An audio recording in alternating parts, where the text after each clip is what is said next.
It lasted exactly 24 hours. That is how long Project Freedom survived before the Trump administration was forced to shut it down. Launched on Sunday, May 4th, suspended by Tuesday, May 5th. And tonight, I'm going to tell you exactly what happened, why it failed, and what that failure reveals about the real balance of power in the Strait of Hormuz.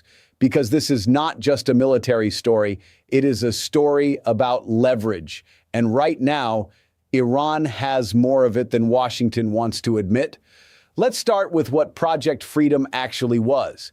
On Sunday, May 4th, 2026, President Trump announced a new military operation on Truth Social.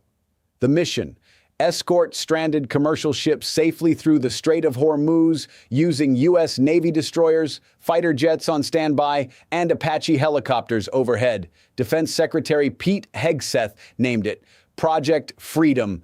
The Pentagon deployed over 100 military aircraft, guided missile destroyers, surveillance drones, approximately 15,000 military personnel. Hegseth described it as, quote, defensive in nature, focused in scope, temporary in duration, with one mission: protecting innocent commercial shipping from Iranian aggression. It sounded decisive, it sounded powerful, and for about 24 hours it looked like it might work. On Monday, May 5th, Danish shipping giant Maersk confirmed that one of its vessels crossed the Strait of Hormuz with a U.S. military escort. A second U.S.-flagged merchant ship also made it through. 2 ships out of the 800 vessels trapped in the Persian Gulf, representing sailors from 87 countries. 2 ships, and then everything fell apart. Within hours of the operation launching, Iran made its position crystal clear. Foreign Minister Abbas Araghchi posted on X, quote, events in Hormuz make clear that there's no military solution to a political crisis.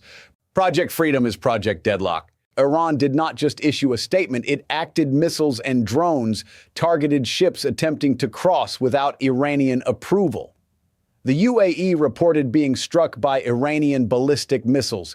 3 people were wounded. A South Korean cargo ship caught fire in the strait. A French-flagged vessel was hit and its crew injured. Iran sank 7 of its own patrol boats rather than let them be captured. It launched fast attack craft at U.S.-escorted convoys. And here is the math that the Pentagon had quietly known all along.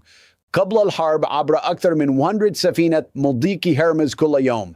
The U.S. Navy has approximately 12 warships capable of convoy escort operations in that theater. 100 ships per day, a dozen escorts. The math does not work. It was never going to work. One expert put it simply, quote, it's easier for the Iranians to keep the choke point closed than it is for the Americans to force it open. لكن الفشل العسكري كان نصف المشكلة فقط. The other half came from America's own allies. Here is what most reports buried in the final paragraphs.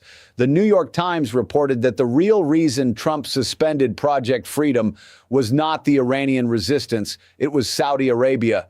Riyadh quietly denied the United States access to its airspace and its military bases on Saudi territory. The Saudis felt the operation was not well thought out and risked triggering a full escalation with Iran.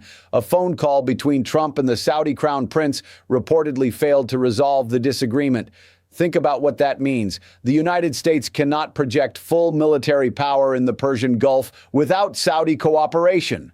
And Saudi Arabia, America's most important Gulf partner, looked at Project Freedom and said, we are not doing this. Kuwait followed, temporarily restricting U.S. access to its bases as well. Washington had built a military operation that required the consent of allies who were not fully on board. And there was a third problem that nobody in the administration wanted to say out loud. Project Freedom was working directly against the diplomatic track. Every Iranian attack that followed a U.S. escort convoy gave Tehran a reason to walk away from negotiations. Every escalation in the strait made the fragile ceasefire harder to maintain. The operation was, in the words of one analyst, quote, working at cross purposes with the Trump administration's own diplomatic objectives. Iran understood this immediately. Tehran had every incentive to make Project Freedom fail because a successfully opened Strait of Hormuz would eliminate Iran's single most powerful remaining card, the ability to hold 20% of the world's oil supply hostage.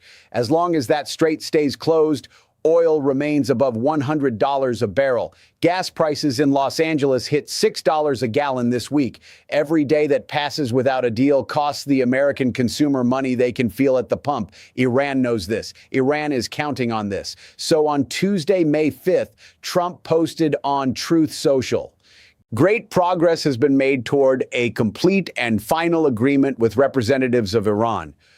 Project Freedom will be paused for a short period of time." He called it a mutual agreement. He said negotiations were progressing. The New York Times reported there was no evidence of an emerging deal. The world's largest shipping association, BIMCO, representing over 2,000 member companies in 130 countries, said the suspension was, quote, "a surprise," adding that transits without Iranian coordination still carried significant risk. In other words, the shipping industry, the very industry Project Freedom was designed to protect, did not feel protected. So where does that leave us right now on May 10th, 2026? The naval blockade of Iranian ports remains in place. That pressure continues. 100 sufun abhi bhi phinse hue hain. 23,000 sailors from 87 countries are still waiting. Tanker movements through the strait are down over 90%. Jet fuel prices have more than doubled.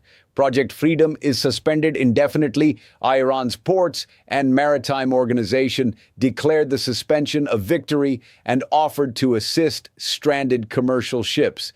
Tehran framed it as proof that the U.S. backed down. And France is now moving its aircraft carrier, Charles de Gaulle, through the Suez Canal toward the southern Red Sea, joining a multinational effort involving over 40 nations to restore navigation, a signal that America's allies are stepping in where Washington stepped back. Now, here is what I think this actually means. Project Freedom was not a military failure in the traditional sense.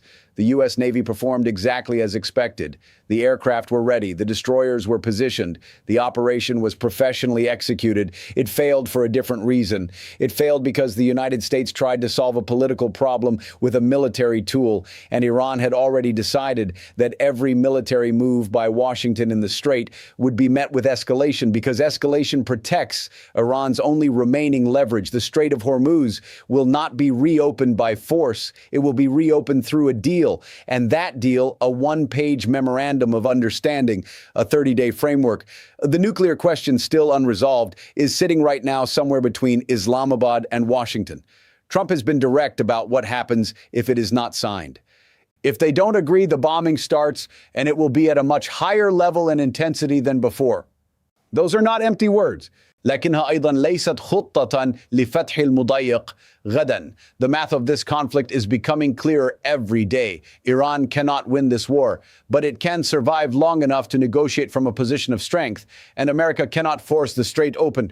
لكن يمكن أن تخنق اقتصاد إيران لفترة كافية لجعل الصفقة الخيار الوحيد المعقول. The question is which side runs out of time first.